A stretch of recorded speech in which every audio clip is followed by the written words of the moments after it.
Today is another one of Miller Johnson's webinars from our coronavirus COVID-19 response team.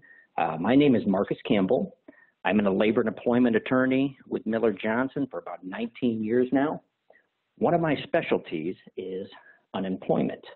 And today we're going to give you the COVID-19 unemployment update. My goal today is to answer as many questions as I possibly can. I know a number of you sent questions last night. I appreciate that. I changed this presentation in order to answer almost all of those questions. There's a few that I will add in the end and discuss, and hopefully we'll be able to answer all your questions regarding the crazy world of unemployment law. It's been a whirlwind in the last 2 weeks, and I've essentially been on the phone for about 2.5 or 3 straight weeks. And one of the things that I've picked up on from speaking with clients is that you're frustrated and that your laid off workers are frustrated and you're worried about them, and I absolutely understand them. I too share that frustration. We basically implemented a brand new unemployment system in about 10 days, and the system is still working the bugs out. Here's my opinion on it. Eventually, everything will get figured out, and your laid off workers who are probably picking up the phone 3-4 times a day calling you, they will eventually get the benefits they are entitled to under these new laws. It will happen. It's just not going to happen right away. The system has gotten better. There are some improvements. Some of the things that we didn't know a week ago, we know now, and I'll try to give you that new information, but I truly do believe that within a few weeks or so, eventually, your workers will call you up and say, hey, I got a big check from the unemployment agency. I finally got all that back unemployment that I am owed. So I do believe that that will happen. It's just that everybody has to try to get through this difficult time. But I think eventually things will work out. The system will operate as it has been intended to. All right. So with that, let's jump right in. Our agenda today is we're going to talk about the CARES Act enhanced unemployment benefits. I'm going to describe the 3 types of benefits that laid off workers can receive under the CARES Act. I'm also going to talk a lot about earnings during unemployment. The big question, if somebody's earning and making some money, do they still get the $600? And we will answer that question in this presentation. I'm also going to talk about how employers are getting charged for these enhanced unemployment benefits. This is important to contributing employers because it will affect your tax rate for next year. It's also very, very important to reimbursing employers who, under the normal law, have to pay dollar for dollar for an unemployment claim. So if an unemployment claim is about $7,000, that means they potentially could get charged $7,000. So we will talk about that as well. And I'll also answer several other questions that were raised near the end of the presentation. So let's jump right into the CARES Act, Section 2104. This is the emergency increase in unemployment benefits. I call this extra money for people who are eligible for unemployment. This is going to be most of your laid off workers right now. Most of the employers that are attending this webinar, you pay your individuals through traditional W-2 wages. And individuals who have worked over the last 1.5 years and have earned W-2 wages, those wages get reported to the Unemployment Insurance Agency, the UIA as it's called. The UIA keeps track of that, and then when somebody files a claim, in order to be eligible for benefits, you must have a sufficient wage history. Now, most people that have been working regularly over the last 1.5 years, and have reported W-2 wages will be able to establish a claim. So Section 2104 is going to cover most of your employees. Now, the individuals that can collect these benefits under 2104 they must be eligible, which based on the governor's orders regarding unemployment eligibility, they're in place right now, just about everybody is eligible for benefits. And importantly, they must not be disqualified for one reason or another, which we will talk about later. Now, the 2104 benefits are not linked to any COVID-19 reasons. You do not have to have any special COVID-19 reasons in order to qualify for these benefits. What they are is simply extra money in addition to your state unemployment benefits. Now, an individual that is not eligible under state law, which basically doesn't apply due to the governor's executive orders, or somebody who is disqualified cannot receive these benefits. They won't receive their state benefit, and they will not receive the additional federal benefit. So we'll talk a little bit about that. Now, how much are these benefits? How much are your laid off workers going to receive under Section 2104? They're going to receive state unemployment benefit amount plus an additional $600 a week. Now, in Michigan, the maximum state unemployment benefit is $362 a week. So when you add those two together, your workers are looking at getting essentially $962 a week. And for unemployment purposes, that is a pretty good amount. Now, I do understand that people are having difficulties. They have not received the $600 yet. We'll talk about that later, but they should be getting it now. And if they're not getting it now, they will get it in the future, but we will address that later with respect to some of the difficulties that employees are having. Now, how long will the 2104 benefits last? They're going to last until July 31st of 2020. So in Michigan, that means these benefits will be paid for a total of 17 weeks. So they're going to be paid March 29th through July 25th. So any weeks of unemployment during that time, these benefits will be paid. So you'll be able to get your state unemployment amount and then an additional $600 on top of that. So if you do the math, that's an extra $10,200 in additional unemployment benefits through July. But let me at least caution you, these are scheduled to end at the end of July. So anybody out there who is waiting, they shouldn't continue to wait. They should file for these benefits and certify for weeks of unemployment as soon as they possibly can. I know that is sort of hampered with some of the technological problems that the unemployment agency is dealing with now. But if you happen to talk to one of your laid off workers who's simply waiting, I would encourage them to apply as soon as possible, because these benefits will stop. The additional $600 stops on July 25th for everyone in Michigan, and that doesn't matter what type of benefit you're receiving. The additional $600 completely stops for everyone on the 25th. So let's get those benefits while they're available. All right. When will my laid off workers start receiving the $600? Well, some of them are receiving it now. I've had reports from several employers that I've dealt with. I've had reports from employees that have started to receive the additional $600. Up until then, if they were able to get into the system and certify, they were only receiving their state unemployment benefit amount, which was probably around $362.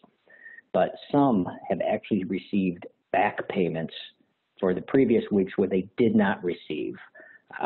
So the extra $600 starts the week of March 29th through April 4th.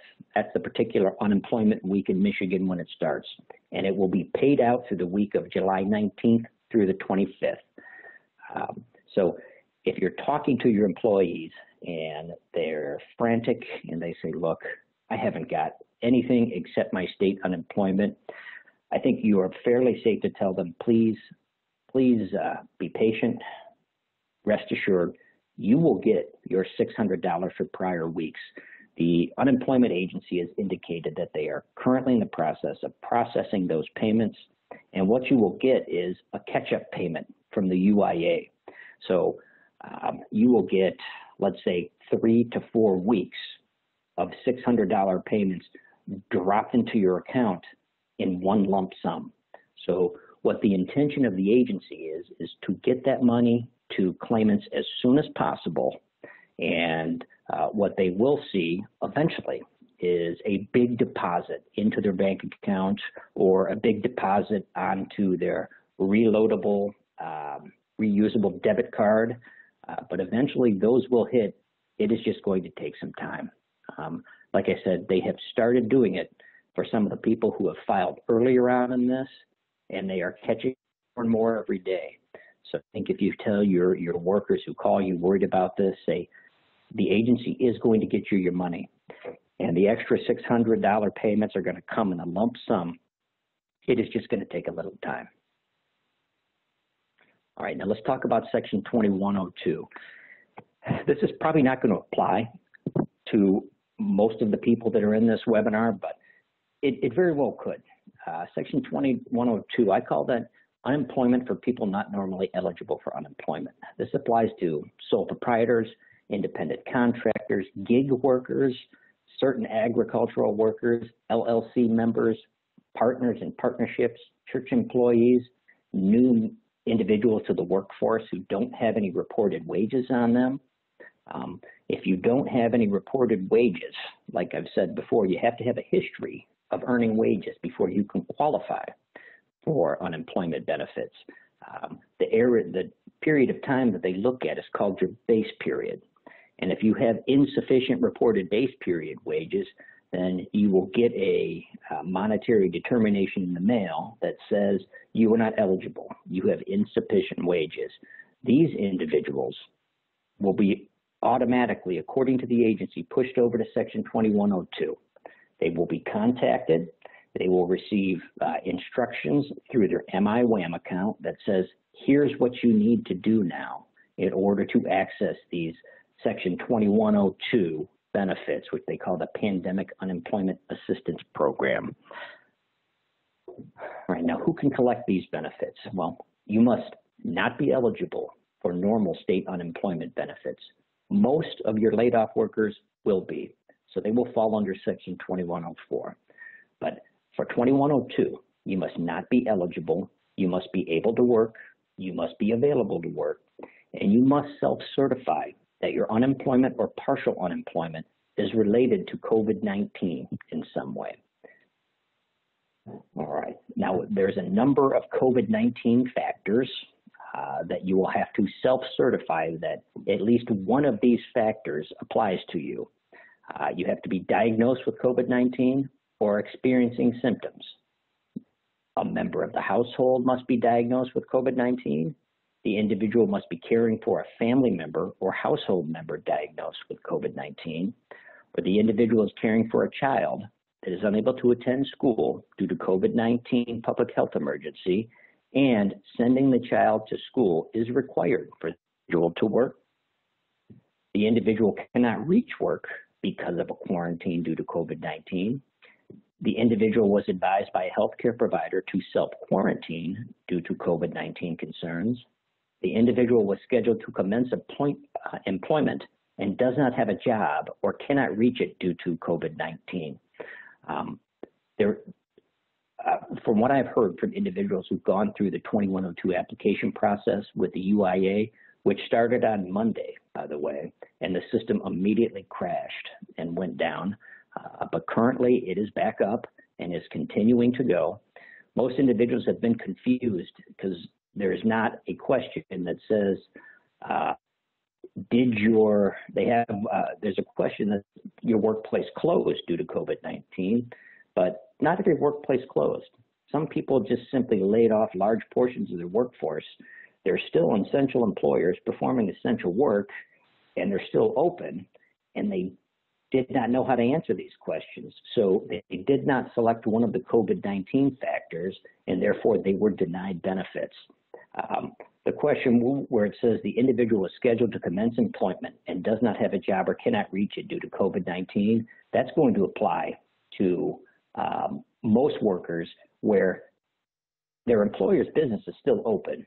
It's just they laid off a large portion of the workplace and perhaps they're operating on only a skeleton crew right now. So if you talk to anybody and they don't know how to answer those questions, if they're in that situation, that's the COVID-19 factor that they should select. The next factor is the individual has become a breadwinner in the home because the previous breadwinner died due to COVID-19. the individual had to quit the job as a direct result of COVID-19, there'll be a number of people who fall on as well. They have the individual's place of employment closed due to COVID-19. Well, some places have closed. Some places are still partially open. So that's why when I talked on the previous screen, individuals in that situation should answer with that the individual was scheduled to commence employment and does not have a job or cannot reach it due to COVID-19. The individual meets additional criteria described by the Secretary of Labor. There has been little to no additional criteria. Or you have a self-employed individual who was seeking part-time work, but they do not have a sufficient work history to qualify for regular unemployment benefits, and they must meet one of the COVID-19 factors above. So if you have any one of these factors and you cannot establish a normal unemployment claim, you are going to be pushed to Section 2102, and your workers will have to go through that application process. So if an individual's unemployment or partial unemployment is in any way related to COVID-19, he or she will receive an enhanced unemployment benefit under Section 2102. However, Section 2102 specifically does not include anyone who has the ability to telework with pay, which I'm assuming means work from home, work remotely, or anybody receiving paid sick leave or other paid leave. And that's important. We'll discuss that later when we talk about partial earnings while you are on unemployment. If you're receiving any type of paid leave while you're out, you are not going to qualify for Section 2102 benefits. And if you qualify for normal unemployment benefits, that paid leave is going to reduce the amount of benefits that you can receive, and it can even eliminate those benefits. Now, how much is the 2102 benefit? It's the same as 2104. The state unemployment benefit amount plus $600, and that's up to $962 a week in Michigan. How long does this benefit last? It lasts longer, up to 39 weeks. It goes until December 31 of 2020. Is the 2102 benefit retroactive? Yes, it is. Individuals that are covered by this section can receive benefits retroactively back to unemployment week of February 2 through 8. The statute itself says they can go all the way back to January 27. But that is right smack dab in the middle of a state of Michigan unemployment week. So I anticipate that the agency will start paying those to February 2. So still, it's important, even though these are retroactive and that the actual benefits under Section 2102 last until the end of the year, until December 31 of 2020, the additional $600 will end the week of July 19th through the 25th in Michigan. So while you may be able to continue to be on these benefits for longer, eventually the $600 is going to stop, and you are going to have to take only your state unemployment benefit amount. So under Section 2102 in Michigan, that means individuals could potentially receive 25 total weeks of enhanced benefits, up to $962 a week. Now, I have a little note at the bottom of the slide that says the UIA may not pay the $600 back to February 2nd. I wrote this actually the other day, and I watched a webinar from the UIA where they did indicate that they were going to pay back retroactively all the way back to potentially January 27th. So based on what the UIA said yesterday, that they are going to retroactively pay Section 2102 claimants. But some of the things that were on their website earlier were conflicting. So, but we got that straight from the horse's mouth yesterday. So these benefits will be able to be collected retroactively.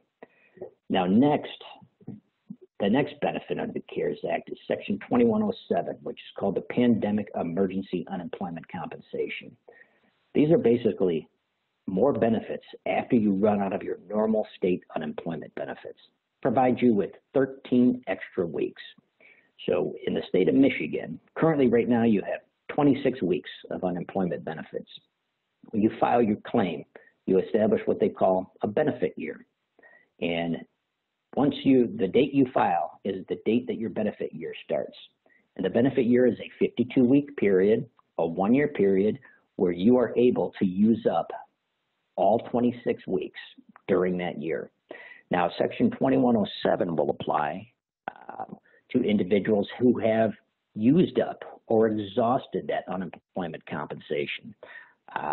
Most people will not hit Section 2107 benefits until later. If you were recently laid off and you had not used any of your unemployment benefits over the last year or so, then you're probably not going to run into the need for Section 2107 benefits until probably mid-September or so. You're first going to exhaust your 26 weeks of state benefits. And then you will go to Section 2107. But some of your workers could be pushed rather quickly onto these Section 2107 benefits. Perhaps some that actually had a claim that they filed last year, sometime in 2019. Maybe they used up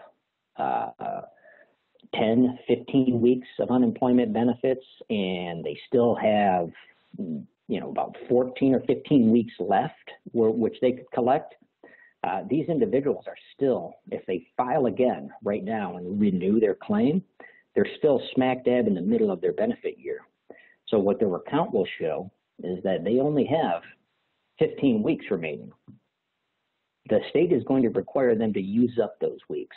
Then once they do, they will be pushed over to the Section 2107 benefits, and they will continue to receive the same type of compensation. It's just that they will now be switched over to Section 2107, and they will be using those benefits instead. So 2107 is not going to cover most of your workers, just some that have probably fairly recently, within the last 6 or 8 months, actually had an unemployment claim out there and used up some of their available weeks, because since they're still in their same benefit year from their original date of filing, they're going to have to reopen their claim and start using those benefits. And from some of the people that I have talked to, that is exactly what the state is requiring them to do. Some people that I've spoke with have been contacted by the state and had their claims open automatically without them even filing or contacting the state in any way. So it seems pretty clear that that's exactly what the state is going to do. You have to use up your regular unemployment benefits, then they'll put you on 2107. The amount that you get paid is the same. It's just you go immediately right to the extra 13 weeks of benefits. How much are the benefits? Exactly the same, potentially $962. They last for 13 weeks, but this is important. The additional $600, no matter when you go on to these benefits, expires on July 31st. So even if you use up your 26 weeks of unemployment benefits, if you were laid off, let's say in the last few weeks, you'll use those up by the time you get to September. And then you will be pushed on to Section 2107 benefits. You're going to stop receiving your $600 as of July 31st. So by the time most people actually get to Section 2107, they're only going to be receiving normal state unemployment benefits, which is a maximum of $362. That's, of course, unless the government changes the law, which they've changed it 3 or 4 times already, so that very well could happen. But currently, right now, the additional $600 for every single individual on unemployment will end by July 31st. Now, I've got some tips here for filing for unemployment claims. We've had 1 million new claims in the last 2 weeks. The UIA's computer system is completely overwhelmed. It's crashing. A number of people report they get about halfway through their application, and then it freezes up, or it crashes, or it stops, or they're not able to upload documentation and information that is requested by the agency. It's extremely frustrating. And so a few tips that I have is follow the schedule for applying for benefits. The UIA recommends applying online. Even though with all the computer problems, I still recommend that as well. You also can call in and apply for benefits. Both the call center and the online system have had serious delays and technical problems. But I personally think that filing online is better. You should follow the schedule that's on the slide right there in front of you. If you're filing online, if your last name begins A through L, file on a Monday, Wednesday, Friday. If your last name begins with M through Z, file on a Sunday, Tuesday, Thursday. And Saturday's a day you file if you missed any of those days. I also recommend that file on your particular day, but do it between 8 p.m. and 8 a.m. Yes, right in the middle of the night. If you can apply at 4 a.m. on one of the particular days that coincides with the first letter of your last name, do that. Set an alarm clock, get up at 4 in the morning, and do that. Your chances of getting your claim through are much better, just simply because there is less traffic on the server at that time. Another tip is when you're filing, have your employer wage information and federal identification numbers over the last 1.5 years. You can find that information on your W-2s that you receive. By now, everybody should receive their W-2s. If you are a self-employed individual and you'll be applying for Section 2102 benefits, you'll have 1099s. The 1099s also contain the employer federal tax identification number on there. Sometimes it's just referred to as the TIN, which means tax identification number. But have your 1099s, your W-2s.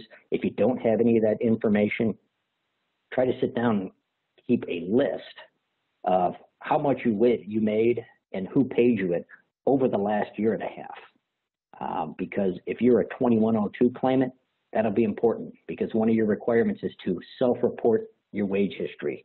So if you have that right there available, ready to go when you apply, that'll increase your chances of getting your claim through.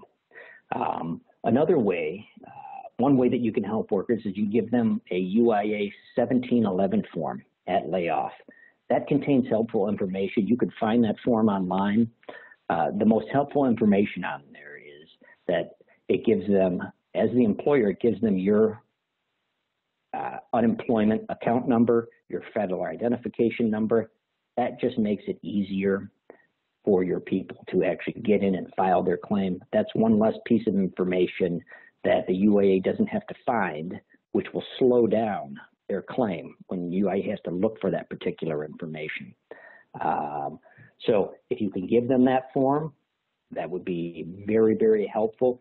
I believe it's technically required under law. I know a lot of employers do not provide these forms at layoff. I've never seen anybody get in any trouble over that. But if you want to help out your workers at layoff time, have a completed UIA 1711 form that you give to them. For Section 2102 claimants, we talked about this earlier, the system crashed the first day. It will eventually get up and running. It is going to take some time. So my hope is that when you talk to your employees, I'm sure they're calling, they're probably panicked. If you could do your best and tell them, try not to panic. Everyone is going to receive their benefits. Eventually, the state system is going to get this worked out, and eventually people will get checks to cover all of the back benefits they are entitled to. It is just going to take several weeks more, I imagine, to work out some of the bugs in the system. All right. A big issue that I have been talking with employers about this week is earnings. How much can people continue to work and still receive unemployment benefits? And that's a good question. Some people, it's actually very tempting, depending on how much you're normally making at work. Even if there is work available, it's very tempting to simply, let's take the $962 a week. Also, there's people who want to work some, but they don't want to completely jeopardize their unemployment benefits, and I understand that as well. Generally speaking, any earnings that you have during weeks of unemployment have to be reported to the agency. You type in during that week, and you have to type in your gross earnings. So if you earn $600 that week, if you're certifying via telephone or on the internet, you must type in 600, and that is going to have an impact on the state benefit amount that you receive. Now, if you earn 1.5 times your weekly benefit amount or more, then your state unemployment benefit goes to 0 that week. So if you are an individual who qualifies for the state max weekly benefit amount, which is $362, if you earn $543 or more during any week of unemployment, you will receive no state unemployment that week. And that's very important for the 600. We will talk about that later on. But so if you are a max benefit beneficiary, 362, you cannot earn $543 or more. If you do, you will not get any unemployment that week. If you earn less, then your benefits are reduced, but you do still receive a state benefit. It's just smaller. We generally refer to that as underemployment or partial unemployment. So I'll have a calculation on the next slide, but there's also a pretty good fact sheet called Fact Sheet 140. If you were to search on Google, you will find that. And here's the calculation on how it works. So basically, if you get 1.5 times your weekly benefit amount or more, and please keep in mind that not everybody will qualify for the 362. Some people will only get 300 per week. And but it's all about what is their weekly benefit amount. And if you get to 1.5 times that or more, then they absolutely get 0. Otherwise, they will get a reduced benefit amount according to this table that you see here. And you can simply sit down and do the math and figure out how long somebody can work, how many hours they can put in before they jeopardize their unemployment benefits. Now, the big question, all right, let's say I work and my state unemployment benefit gets reduced. Am I still going to get the 600? The answer to that is if you receive even $1 in state unemployment benefits, you will get the full 600 on top of that. So let's say somebody works and earns so much money during a week of unemployment that when you run their earnings through the calculation, they only end up with $1 for a state unemployment benefit. What they will get is $600. And so they will receive the full 100. So if you even get $1, you are still entitled to that full 600. The agency in the very beginning when this came out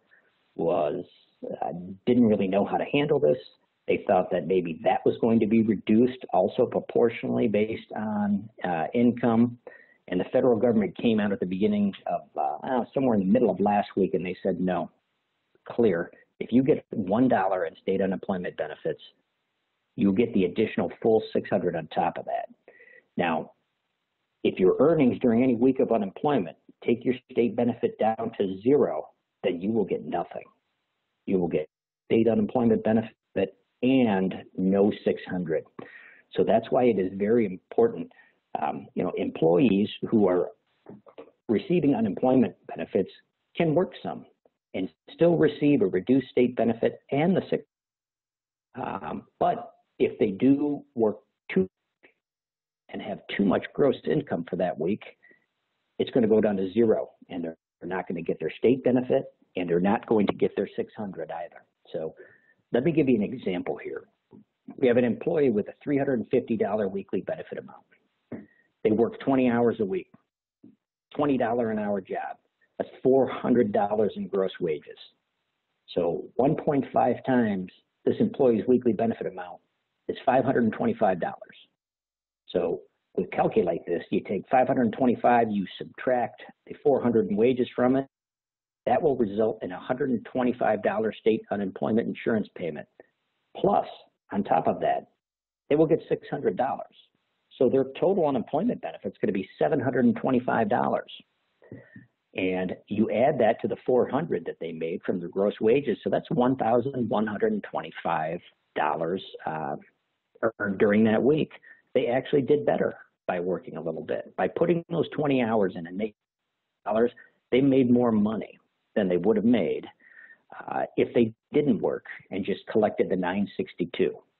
Now, let's say that same worker works 30 hours that week. That results in $600 worth of gross wages. That is more than 1.5 times that worker's weekly benefit amount. So what that means is that individual does not get any unemployment that week. They only receive $600 for the work that they put in for those 30 hours. So actually this worker in this example that I have here on slide 24 is in a better position if he or she only works 20 hours as opposed to 30 hours. So with this individual, those 10 additional hours really matter. So that's why it's important that, you know, if we want to get our people back and have them do some work, if they don't do enough work so that it completely eliminates their state unemployment benefits, then they're going to end up better because they're going to get a reduced benefit plus $600 plus whatever they earned with us. It really is a math calculation. So, you know, when you talk to your workers and you ask them, look, I want you to come in and work a few hours today or work about 10 hours this week, maybe they say, no, I don't want to do that because it's going to affect my unemployment. You can do the math and say, look, how much are you getting in unemployment? 350 plus 600. All right. Yeah, you can come in and work and have $400 in gross wages and you'll still be fine. You'll end up better. That might help you to convince a lot of people who are on unemployment, if you need them to come in and pick up some hours, that might help them come in if they know that, all right, my benefit is not going to be completely eliminated because of this. Now, one surefire way to make additional payments to your laid off workers without reducing their weekly unemployment benefits, just about anything that individuals receive while they are unemployed is going to be deemed to be income or remuneration, as the statute calls it. And it's going to reduce their benefit. It absolutely is, except for subplan payments. And so a lot of employers have started these now, and we have individuals who are off work and the employers want to pay them something extra while they're off. Until this all blows over, they want to try to keep them in the position where they were, perhaps an additional stipend of $150. If you simply pay that $150, that's going to reduce their state unemployment benefit. It's going to have an impact. Not if you create a sub-plan, which I know the people in our benefits section can pretty easily get those going. If you pay the $150 through a sub-plan, you could pay that to your laid-off workers, and it will not reduce their benefits. Absolutely not. So the sub-plan is one of the only surefire ways to pay some money to your people while they're laid off and not have it have a negative effect on their unemployment benefits. Also, there's work shares too. That's a separate program which we're not going to get into. But if you have a work share program, that could be beneficial. Now, generally, what a work share program is instead of laying individuals off and you lay off large chunks of your workforce, what you do is you reduce their hours, and their hours get reduced, so they will still get a partial unemployment benefit. And so even though they're staying here, they're working with us, they might actually be making too much money to receive unemployment. But if you're on a approved work share program by the UIA, you can continue to pay them their reduced wages for reduced hours, and they will receive a partial unemployment benefit. And as we found out last week, they will receive the additional dollars as well. So if you reduce everybody's hours by 30%, then they will get 30% of their normal state unemployment benefit plus $600. That's actually a pretty good program. If you can establish one of those, and if it will work for your workplace, then I absolutely recommend it. When a number of employers did this, they reported back to me and said that the UIA was actually telling them work share program participants are ineligible for the additional $600. That's incorrect.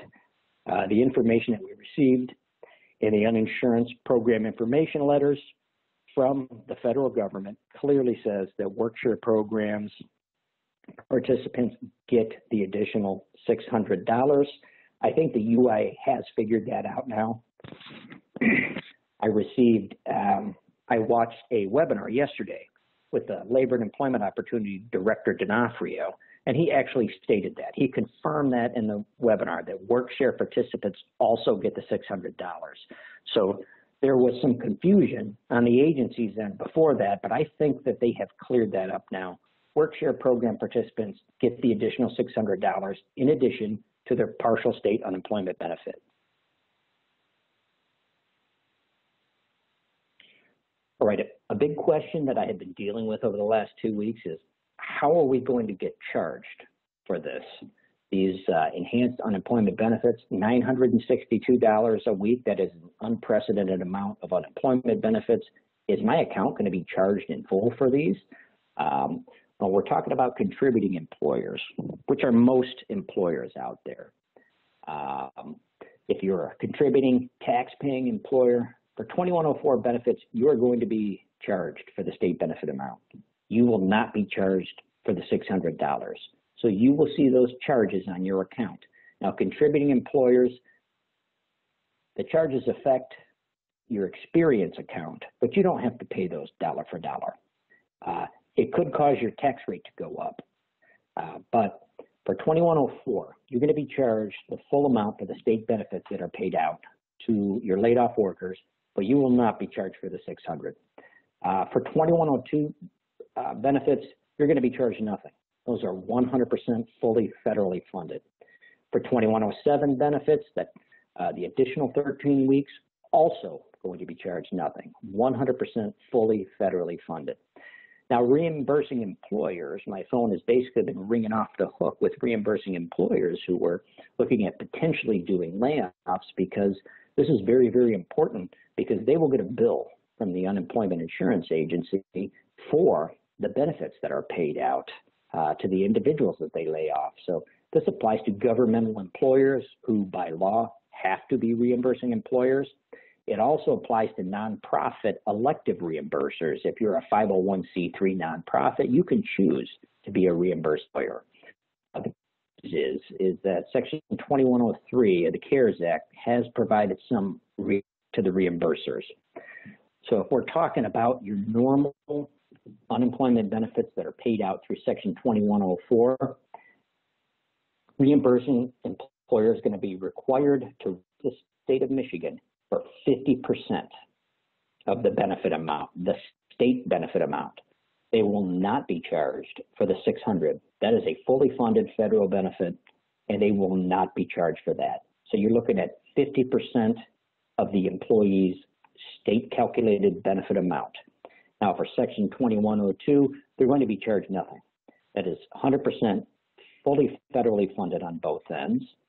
And for Section 2107, they are probably going to be charged nothing. Maybe 50% of the state benefit amount, but I highly doubt that because 2107 is fully federally funded on both ends, but Section 2103 leads to a little confusion because it specifically said that that employers can be charged for, reimbursing employers can be charged for half of that benefit amount. So while I'm not 100% clear on 2107, I'm about 95% clear. They're not going to be charged on those. So what you're looking at, since most of the recently laid off employees of reimbursing employers are going to be under 2104, you're looking at about max reimbursement liability of $181 per week per employee. So you can expect that you'll probably be getting a bill from the agency. I think those are sent out on a quarterly basis, saying you owe us $181 a week for this employee, this employee, this employee. So that will help you with your planning with respect to. All right.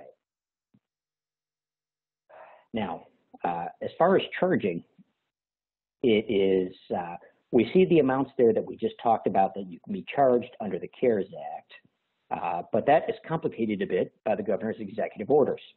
Executive Order 24 specifically deals with unemployment benefits and charging, and it says, it's in paragraph 6, if an employee was laid off or placed on leave of absence, then there should be no charges. It has to be charged to what we call the non-chargeable account, and the non-chargeable account is not anything that we care about. That means getting charged, it's not affecting our tax rating, and we're not going to have to reimburse it. So technically, under the current executive order from March 16 through April 22nd, if you laid off individuals during that time, you should not be getting charged. There is an argument that this shouldn't apply to reimbursers because technically they don't really have a non-chargeable account, but I think that is a hyper-technical argument. I think the governor, with this executive order, intended not to charge anyone during this time. So keep an eye on your 1136 charge statements and see what you are being charged for individuals. If you laid somebody off and you're being charged during that time frame, contact the agency, file a protest, get in touch with them and say, I should not be getting charged from this. I've talked to several individuals who have told me that they can't even find their UIA 1136 charge statements on their MIWAM account. And somebody actually followed up with the UIA, and the UIA said, yeah, we're not even doing those right now because we're not charging anybody.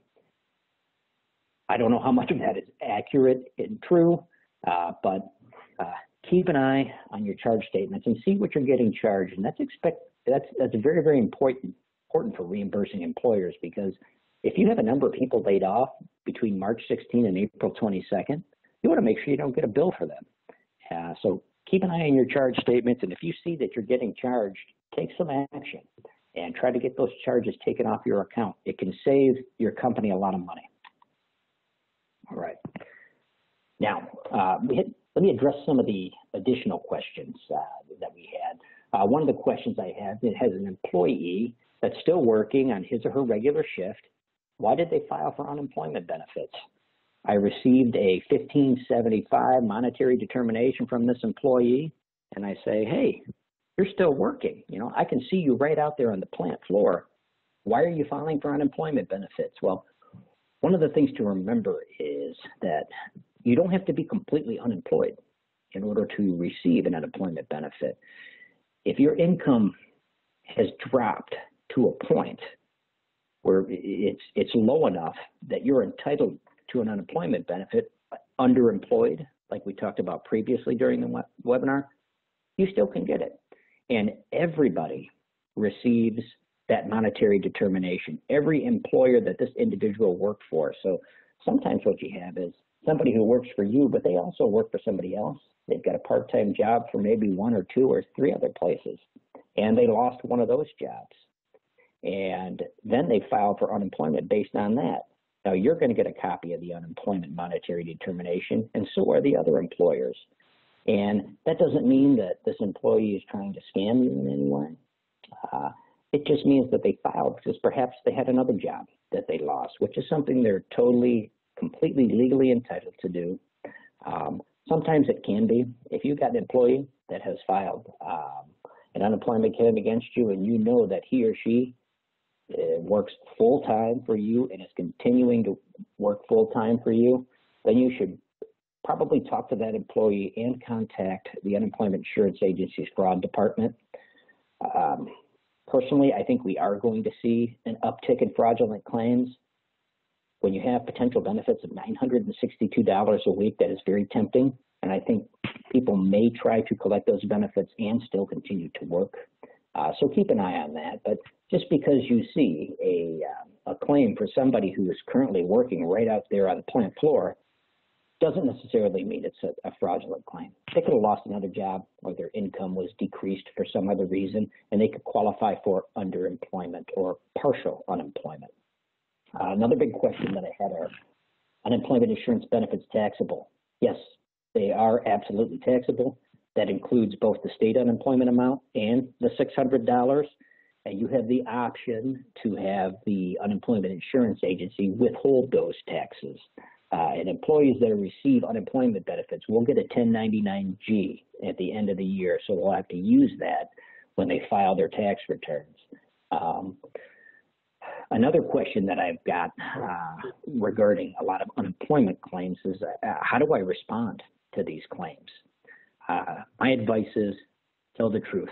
Particularly this comes up where a lot of employers think, wait a minute, this employee just stopped showing up to work. We're an essential operation. We still have work available. And employee just stopped coming to work. Well, my advice is let the agency know that. Respond to these monetary determinations and requests for information and let them know everything that you learn from the employee that isn't showing up. Are they not showing up because they're scared and just don't have any symptoms of COVID-19, but they're scared because they don't want to catch it in the workplace? That type of individual probably still should be at work. So you should let the agency know that. That spoke with employee, told us that no symptoms of COVID-19, just scared to show up to work.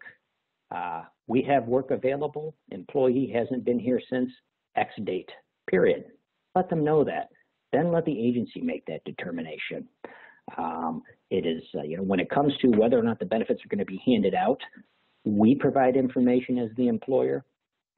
The employee provides information as the employee, and then the agency makes the determination on that. If they call in and say, I'm experiencing symptoms of COVID-19, then of course we can't have them in the workplace, and then that's exactly what we let the agency know.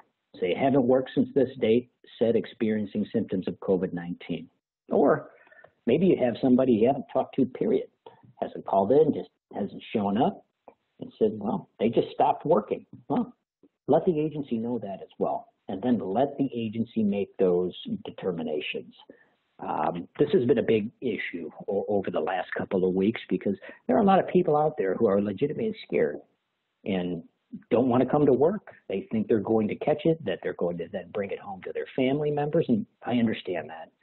And that is reasonable, but if we are operating and we have essential operations, we have work that needs to get done, then in my opinion, I think even those individuals need to show up for work.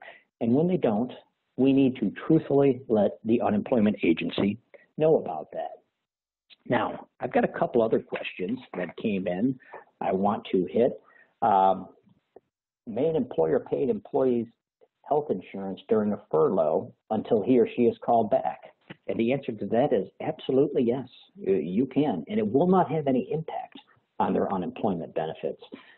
Any type of fringe benefits that you receive, even if they're increased or you get more of those do not constitute income that decreases your unemployment benefits. So if you want to continue paying both the employee and employer portion of the health insurance premium while somebody's furloughed, maybe as a nice gesture to your furloughed employees, you absolutely can continue to do that. And that is not going to impact their unemployment benefits. Another question that I have here is, can an employer use Paycheck Protection Plan funds to pay employees, even if the employee is not actively working, and have the employee discontinue receiving unemployment insurance benefits? And that's a good question. Many employers have been lucky enough to get these paycheck protection loans, and it should be used for paying your payroll to your employees. Even if they're laid off or not working, you can pay them through a PPP, and you absolutely should. But if you pay them through the PPP, that is going to be viewed as income for unemployment purposes. And if you're paying them basically what you were before, just continuing their wages or salaries for the next 8 weeks, even though they're not working, they are still getting that income. And that is going to reduce their unemployment benefits. So essentially, whatever you're paying them under the Paycheck Protection Plan is going to disqualify them from receiving unemployment benefits. So you get one or the other. With that, I'd like to thank everybody for attending. I apologize if I wasn't able to get to everyone's questions. Feel free to give me a call. I will do my absolute best to return your call, but thank you all for showing up, and hopefully the agency gets the system up and running and more efficient, and your calls from frantic and panicked employees will get fewer and fewer and fewer as everybody starts to get their paychecks. And I'd like to thank everybody for taking the time to attend today. Thank you.